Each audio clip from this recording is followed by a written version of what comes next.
L'angolo rosso, lavoro, credito e risparmio a cura di FISAC CGIL.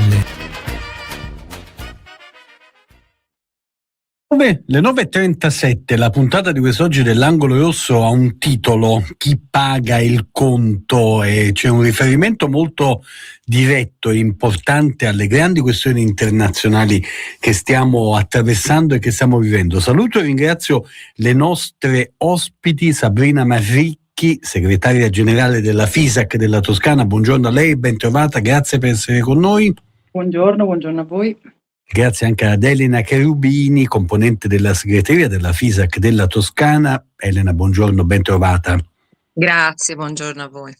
Grazie per essere con noi, anche in video potete seguirci sui nostri social. Sabrina Marricchi, partiamo subito con il fatto che lei da poco ha preso la segreteria, l'incarico di segretaria generale della FISAC della Toscana, segreteria che inizia in un momento, dicevamo, di gravi eventi internazionali, di nuovi conflitti che influenzano la vita di tutti, le dinamiche del lavoro sono dentro tutto questo. Dall'impegno confederale si affiancano momenti importanti relativi proprio alla FISAC, alla categoria, dai rinnovi contrattuali all'innovazione tecnologica, ai piani industriali dei grandi gruppi. Quali sono i punti fondamentali di questa fase, Sabrina Marricchi? Sì, chiaramente per fare un'analisi, del contesto all'interno del quale noi ci muoviamo, si deve per forza partire dai gravi eventi anche di tipo bellico, che sempre più velocemente si accendono, a partire ovviamente dalla preoccupazione per le popolazioni che sono direttamente coinvolte, ma anche con la consapevolezza che la guerra distrugge tutto quello che noi proviamo a costruire con il lavoro e che sottrae risorse pubbliche a tutto quello di cui i cittadini e le cittadine hanno bisogno, quindi i trasporti, la scuola, la sanità, il welfare, e con l'avanzare delle armi si restringono tutti gli spazi di libertà democratica e tutti gli spazi di partecipazione, quindi anche gli stessi lavoratori e lavoratrici sono impattati da misure che appaiono eccezionali, che invece poi diventano strutturali, diventano ordinarie. Ormai quasi più nessuno crede alla retorica della sicurezza, sappiamo che ci sono soltanto interessi economici e finanziari dietro queste guerre, che non hanno proprio niente a che fare con la pace, e l'impatto che possiamo ormai già quantificare riguarda proprio tutte le persone, riguarda tutti noi. Il blocco degli scambi e delle materie prime ha già fatto impennare i prezzi del gas e del petrolio, delle energie, quindi mentre le grandi compagnie energetiche vedono aumentare i propri profitti, noi possiamo riscontrare, i lavoratori pensionati possono riscontrare l'impatto sul proprio potere d'acquisto già a partire dalle bollette. Le borse oscillano, gli investimenti industriali rallentano e l'occupazione diventa sempre più fragile. Questo tema così complesso sta un po' insieme con quello che avviene nei nostri luoghi di lavoro, in particolare nel settore finanziario, nel settore bancario. Innanzitutto perché anche l'ultima edizione di Zero Armi, quella relativa al 2025, ci illustra come le principali banche italiane sono coinvolte nel settore degli armamenti, tenendo in considerazione quanto riguarda le partecipazioni azionarie, i finanziamenti alle imprese e ai programmi di sviluppo militare e anche i servizi finanziari relativi proprio alla vendita e all'esportazione delle armi. Vediamo come c'è un numero rilevante di istituti che ha un livello di coinvolgimento intermedio, cioè significa che non è proprio il target centrale di quell'istituto, che però ha una relazione abbastanza stabile con il settore degli armamenti. E però abbiamo anche un numero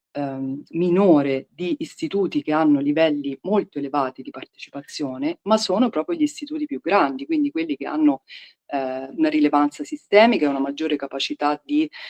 intercettare e gestire flussi finanziari complessi anche di tipo internazionale. Sappiamo che l'Unione Europea negli ultimi 5 anni ha aumentato di oltre il 60% la spesa per la difesa, e le politiche tendono proprio a incentivare anche la destinazione di capitali privati appunto a sostenere il settore degli armamenti, ridefinendo in parte anche quelli che sono i criteri della finanza ESG. Inoltre, dal mio punto di vista, c'è proprio una corrispondenza tra quanto avviene a livello geopolitico e quanto avviene il nostro settore, cioè l'imperialismo sta un po' agli stati come il risico sta alle banche, e vediamo i piani industriali dei grandi gruppi che negli ultimi mesi sono stati lanciati proprio in questo contesto di instabilità e che hanno sempre le stesse parole chiave che hanno a che fare con la razionalizzazione, l'efficientamento, e producono quindi conseguenze in particolar modo su chi lavora in questi istituti, mentre non vengono minimamente impattati gli azionisti. Infatti in un contesto di utili in crescita siamo caratterizzati da payout ratio molto elevati, cioè la percentuale di utile che viene destinata agli azionisti attraverso appunto la distribuzione di dividendi. Per dare un'idea di cosa sto parlando, Intesa ha un 95%, BPER 75% con possibilità di rialzi, Montepaschi col piano 2026-2030 prevede una politica di distribuzione degli utili, dei dividendi, che punta a raggiungere il 100% degli utili. Quindi insomma la logica degli interessi dei pochi anche in questo caso è abbastanza evidente. Noi siamo alle porte del rinnovo del contratto nazionale e stiamo predisponendo insomma la piattaforma, che poi ovviamente sarà oggetto di votazione da parte di lavoratrici e lavoratori, e questo contratto nazionale dovrà provare a intervenire anche per ridurre questo gap tra la remunerazione del capitale e la remunerazione del lavoro, e chiaramente poi lavorare anche sul rafforzamento dell'area contrattuale, perché abbiamo molte lavorazioni che sono state esternalizzate e che dobbiamo provare a riportare dentro, e comunque in un mondo in espansione dobbiamo provare appunto a portarle dentro il nostro contratto nazionale, e intercettando anche nuove modalità di lavoro finora inedite. Altri pezzi su cui sicuramente dovremo concentrarci sono la formazione, perché sappiamo che ci sono fette molto importanti di lavoratrici e lavoratori che dovranno riclassificarsi, riqualificarsi nei prossimi anni, e l'ultima direttrice è senz'altro quella del tempo. Già nell'ultimo rinnovo contrattuale avevamo ottenuto una riduzione di mezz'ora dell'orario settimanale, e senz'altro insomma questa è la direzione verso cui procedere. Sentiamo anche Elena Cherubini, perché all'indomani, siamo veramente all'indomani dell'8 marzo, delle varie iniziative che hanno visto coinvolto anche il sindacato. Ragioniamo anche sul futuro, Elena Cherubini, se d'accordo, su quanto e tanto c'è ancora da fare anche nel vostro settore, dove è in corso il contratto del rinnovo del contratto collettivo nazionale, sul fronte del tasso di occupazione, del divario salariale, questioni enormi su cui c'è ancora tanto da fare. Elena Cherubini. Sì, è vero. Tra l'altro si parla molto di Costituzione in questi giorni, siamo alla vigilia di un referendum e ancora non è attuato in Italia l'articolo 3 della Costituzione, laddove richiama proprio il dovere della Repubblica non solo di dichiarare, ma di rimuovere gli ostacoli all'uguaglianza, e si parla proprio anche lì di lavoro. Quindi il nostro impegno deve continuare, perché purtroppo il lavoro femminile non è ancora riconosciuto come quello maschile. In Italia lavorano solo il 53,9% delle donne, e i divari salariali nel settore privato, in buona parte del settore privato, arrivano al 20%. Nel nostro settore finanziario e assicurativo addirittura al 31,7% come gap salariale. E in Toscana l'occupazione femminile è un po' più alta, siamo al 63,7%, ma cosa accade? Quando andiamo ad analizzare i dati, in particolare nella fascia d'età dai 25 a 49 anni, scopriamo che improvvisamente c'è un calo delle donne nel mercato del lavoro, che si accompagna ovviamente, non dico niente di nuovo, alla nascita dei figli, in particolare dal secondo figlio in poi si abbandona il lavoro. E allo stesso tempo si nota come le donne da un lato si concentrano di più nei settori meno remunerati, anche in Toscana, sanità, scuola, servizi sociali. Dall'altro nel settore per esempio come il nostro c'è quel problema di segregazione verticale, per cui non riuscendo a fare carriera quanto gli uomini, e quindi gli inquadramenti, la premialità, i premi di produzione fanno sì che i salari delle donne rimangono sempre indietro. E ecco, noi siamo un settore dove contrattazione si fa, speriamo anche con il nuovo contratto nazionale di apportare nuove modifiche, ma non è un problema di norme scritte, o meglio, bisogna migliorare anche quelle, ma anche laddove ci sono, noi abbiamo aziende che sono, diciamo, favorevoli anche per esempio a inserire possibilità di conciliazione vita-lavoro in termini di permessi, in termini di banca del tempo, di lavoro flessibile, che però non è uno strumento di conciliazione, è qualcos'altro, ma comunque aiuta. E poi cosa succede però? Verifichiamo che questi permessi li utilizzano solo le donne. E allora, anche se il linguaggio si è evoluto e ormai difficile sentir parlare di maternità e sempre più si sente parlare di genitorialità, ma il tema culturale per cui il lavoro non retribuito di cura ricade di fatto sulle donne, sia per quanto riguarda la cura dei bambini, ma anche degli anziani. Abbiamo lavoratrici nelle fasce anche più alte d'età che si trovano ad avere questa nuova cura. Ecco, se non interveniamo sul lato culturale, e lì si torna sempre, perché il vostro notiziario pochi minuti fa ha dato notizia dell'ennesimo femminicidio in Italia, in Sicilia, se ho capito bene, e quindi non ci siamo. Noi salutiamo positivamente il fatto che l'Unione Europea, grazie a una direttiva, chiede agli Stati di migliorare il monitoraggio e ridurre significativamente, eliminare il differenziale salariale fra uomini e donne, ma allo stesso tempo abbiamo delle preoccupazioni, perché il nostro governo, nelle bozze di decreto attuativo che stanno uscendo, intanto non toglie alcuni settori, diciamo, dall'applicazione della direttiva, che dovrà essere recepita entro giugno, ricordo, e poi allo stesso tempo va a indebolire alcuni istituti per noi molto importanti, come quelli delle consigliere di parità, che finora hanno avuto il compito di monitorare quello che succede nelle aziende sopra 50 dipendenti in termini di carriera delle donne, salario e discriminazioni. Ecco, pare che si voglia alleggerire un po' questa norma, portandolo intanto soltanto alle aziende sopra 100 dipendenti e nemmeno immediatamente. Quindi ci sono elementi di preoccupazione che ci devono vedere necessariamente sempre più impegnati anche su questi aspetti. Però ripeto, c'è un tema culturale importante e un tema che riguarda le banche, che va un pochino anche oltre, diciamo, l'aspetto lavorativo interno, e che riguarda le cittadine di questo paese, perché ricordiamo i dati di fine, io sono a quelli di novembre 2023, solo il 58% circa delle donne italiane aveva un conto corrente intestato proprio. Questo significa che anche